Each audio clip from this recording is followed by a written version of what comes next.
Damos la bienvenida al ingeniero Patricio Alarcón, el presidente de la Cámara de Comercio de Quito, también directivo de la Federación de Cámaras del Ecuador. Ingeniero Alarcón, quisiéramos conocer su punto de vista sobre esta coyuntura de Ecuador en el marco de un conflicto que tiene ya características de global, el conflicto en Ucrania. ¿Cómo está impactando? ¿Cómo va a impactar el mismo a nuestro país?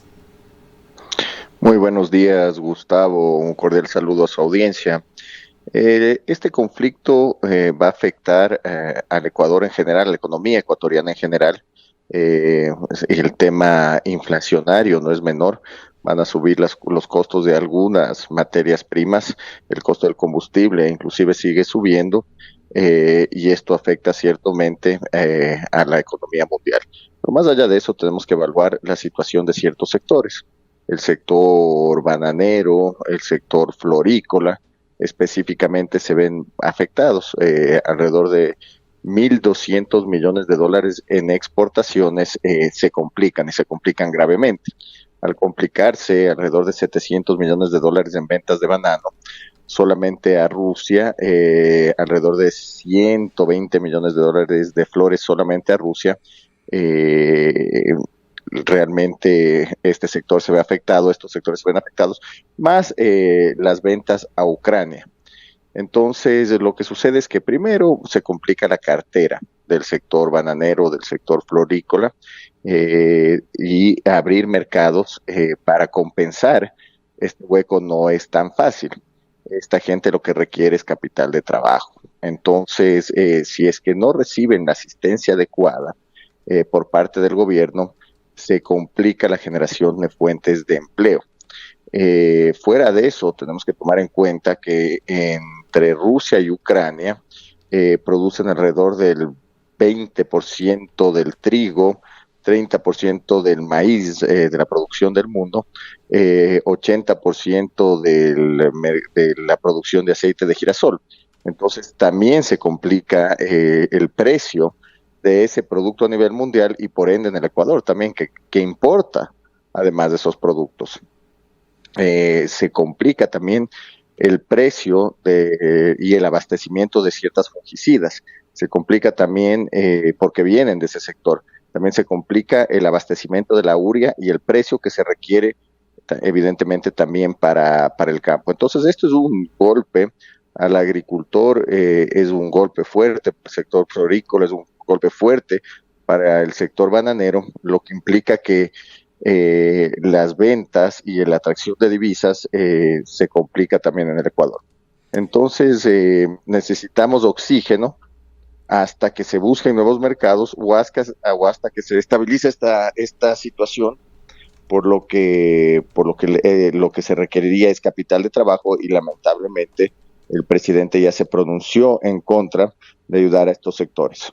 ¿Qué tan sensible es Ecuador a todos estos fenómenos a los cuales usted se refiere? ¿Se está sintiendo ya hoy mismo el efecto de estos fenómenos o de qué manera se va a ir permeando esto hasta sentir en el bolsillo de los ciudadanos ecuatorianos, ciudadanos de a pie de la población ecuatoriana? Bueno, para darle un ejemplo, la inflación ya afectó en el mes de febrero a los ecuatorianos. Me parece que en más de 8 años no había subido la inflación como ha subido en el mes de febrero. En febrero la inflación subió en un 2,7%, imagínense. Solamente por darle un ejemplo, el kilo del pollo subió en 55%. Entonces, los ciudadanos cada vez tienen menos dólares en el bolsillo y lamentablemente no se aumentan las ventas de las empresas, no se generan más fuentes de trabajo, no incrementan los ingresos para los ecuatorianos. Entonces, el impacto es que cada vez hay menos dólares en los bolsillos, menos consumo, y el país no sale adelante por la falta de ventas en el sector productivo. ¿Cuál es su análisis con respecto al precio del petróleo? Si no recordamos mal, la cifra que se fijó como referente para el barril de crudo ecuatoriano desde la presidencia de la República, aprobado por la Asamblea, bordeaba los $58 por barril. Se está vendiendo el petróleo ecuatoriano, por lo menos con el referente WTI, en valores que bordean al momento aproximadamente $110. Bueno, esto ciertamente ayuda a que el Estado tenga más ingresos. Si es que el precio se mantiene alrededor de $120 por barril, el Ecuador percibe alrededor de 2.400 millones de dólares más al año. Entonces, ciertamente se cuenta con más caja. Acuérdese que solamente en la reforma tributaria calcularon que van a recaudar 1.900 millones de dólares más, atacando el bolsillo de la clase media, las empresas, personas naturales. Pero más allá de eso, debería el Estado tener más caja, pero lamentablemente, según los anuncios del Ministerio de Finanzas, este dinero se va a destinar al pago de los contingentes que se han creado ya ahí me imagino que por la preventa petrolera y otras deudas que tiene el Ecuador.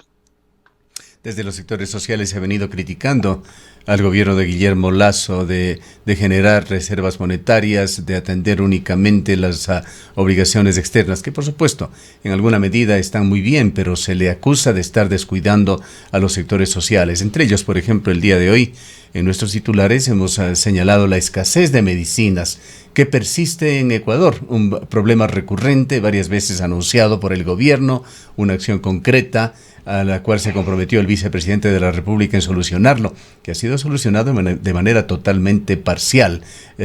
No hay el abastecimiento debido de medicinas, ni siquiera para el sector privado, menos para el sector público, y el IES, se señala, está desprovisto de lo esencial en medicinas.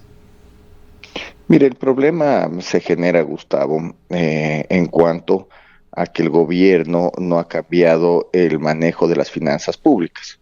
El gobierno sigue manteniendo el gasto corriente, sigue endeudándose, sigue cobrando impuestos y realmente no ha atacado el problema estructural que tiene el Ecuador en cuanto a la economía.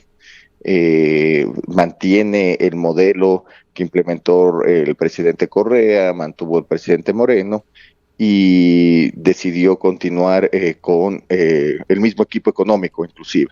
Entonces, al mantener el gasto corriente, al no dar beneficios al sector productivo para atraer más inversión, para que los negocios vendan más, para que la gente consuma más, seguimos en este círculo vicioso.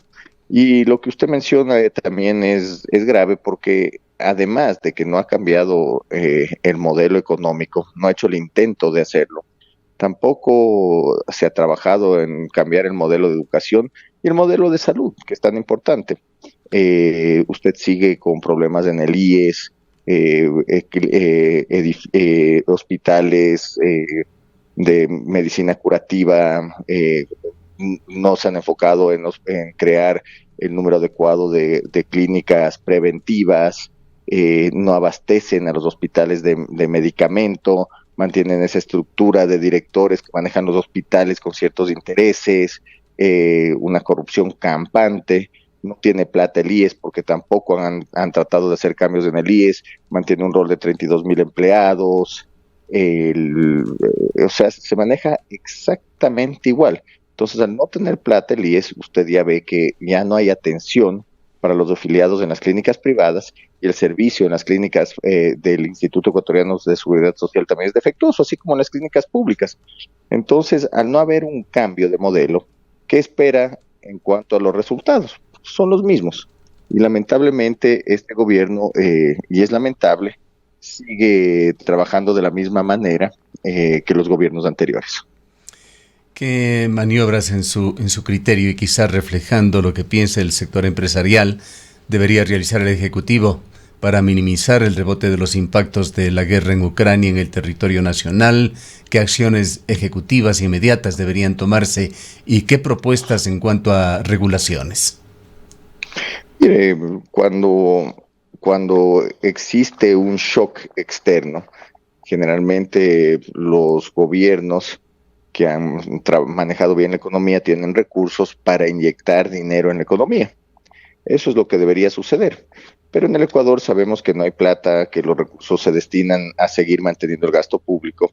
Entonces, lo mínimo que debería hacer en este momento es utilizar recursos para prestar dinero a los sectores afectados, y esa es una ayuda temporal, y esa es la ayuda que sería adecuada para las pequeñas y medianas empresas que exportan banano, para las pequeñas y medianas empresas florícolas, que ayudaría a paliar esta crisis.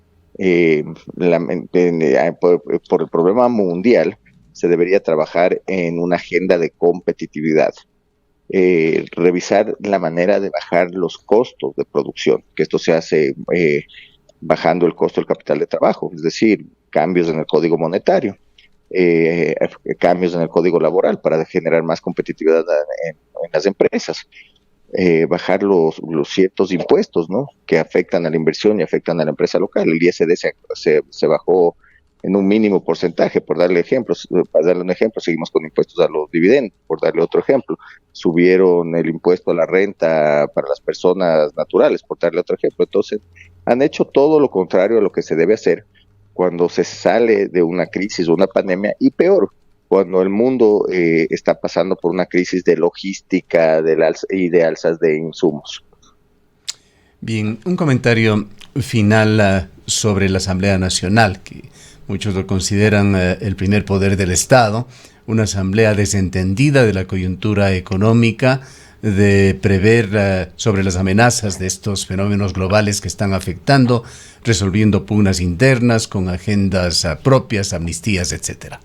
Uh-huh.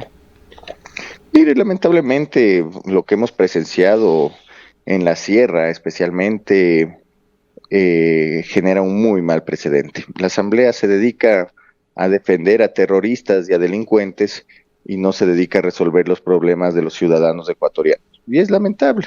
Mire el caso de las amnistías.